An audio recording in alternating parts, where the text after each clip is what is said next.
آج 6 مئی 2024 ہے۔ اس وی لاگ کے پوسٹ کرنے تک کی خبر یہ ہے کہ 2 مہینے تک نخرے دکھانے کے بعد پیپلز پارٹی نے بلاول بھٹو زرداری کو دوبارہ وزیر خارجہ بنانے کی حامی بھر لی ہے۔ ایکسپریس ٹریبیون کے رپورٹر ہیں کامران یوسف۔ ان کی خبر یہ ہے کہ نون لیگ اور پیپلز پارٹی کے درمیان پاور شیئرنگ ڈیل فائنل ہونے والی ہے یا ہو گئی ہے۔ صرف یہ طے کرنا باقی ہے کہ پیپلز پارٹی شہباز شریف کی کابینہ میں باقاعدہ کب شامل ہوگی۔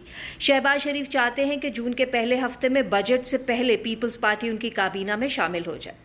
نواز شریف کے سمدی اسحاق ڈار کو اسی لیے نائب وزیر اعظم بنایا گیا تاکہ بلاول کے لیے جگہ بنائی جا سکے۔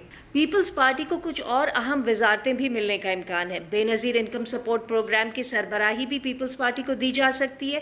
ایسا ہوا تو BISP کی سربراہ روبینہ خالد ہوں گی۔ پیپلز پارٹی کے اندر یہ احساس ہے کہ PDM دور میں وزیر خارجہ کے طور پر بلاول کی مقامی اور بین الاقوامی سٹینڈنگ میں بہت اضافہ ہوا اور وزارت خارجہ دوبارہ لینے سے آگے چل کر بلاول کے لیے وزیر اعظم بننے کا راستہ مزید آسان ہو جائے گا۔ لیکن پرائم منسٹر کی کرسی کے خواہش مندوں میں بلاول بھٹو زرداری اکیلے نہیں ہیں۔ سب جانتے ہیں کہ اسحاق ڈار کو فی الحال صرف وزارت خزانہ ہی چاہیے، لیکن شہباز شریف اور ان کے قریبی لوگ ایسا نہیں چاہتے۔ پھر بھی نون لیگ کی داخلی سیاست کی وجہ سے اسحاق ڈار کسی نہ کسی طرح نائب وزیر اعظم بن گئے۔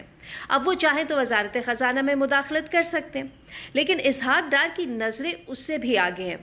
وزیر خارجہ کا دفتر بلاول کو ملے گا، اس لیے اسحاق ڈار کا دفتر پرائم منسٹر ہاؤس میں شفٹ کیا جا رہا ہے۔ ڈان کے کالم نگار زاہد حسین صاحب، انہوں نے اپنے 1 مئی کے کالم میں لکھا کہ نائب وزیر اعظم بن کر اسحاق ڈار اپنے ٹارگٹ کے قریب پہنچ گئے۔ زاہد حسین نے کہا کہ سابق army chief general Qamar Bajwa نے اکتوبر 2021 میں بات چیت کے دوران انہیں بتایا تھا کہ 2017 میں نواز شریف کی ڈسکوالیفیکیشن کے بعد مسلم لیگ نون کے کچھ امیدوار جنرل باجوہ کے پاس آئے اور پرائم منسٹر بننے کے لیے سپورٹ چاہی۔ ان میں اسحاق ڈار بھی تھے جو اس وقت وزیر خزانہ تھے۔ اسحاق ڈار نے جنرل باجوہ سے کہا کہ وزیر اعظم کے عہدے کے لیے آپ کا میرے بارے میں کیا خیال ہے؟ جنرل باجوہ نے جواب دیا، یہ فیصلہ تو نون لیگ ہی کرے گی، اور ویسے بھی ایک سینیٹر کے طور پر آپ PM کے عہدے کے لیے کوالیفائی نہیں کرتے۔ اس پر اسحاق ڈار نے کہا، آپ جنرل ہیں، آپ کچھ بھی کر سکتے ہیں۔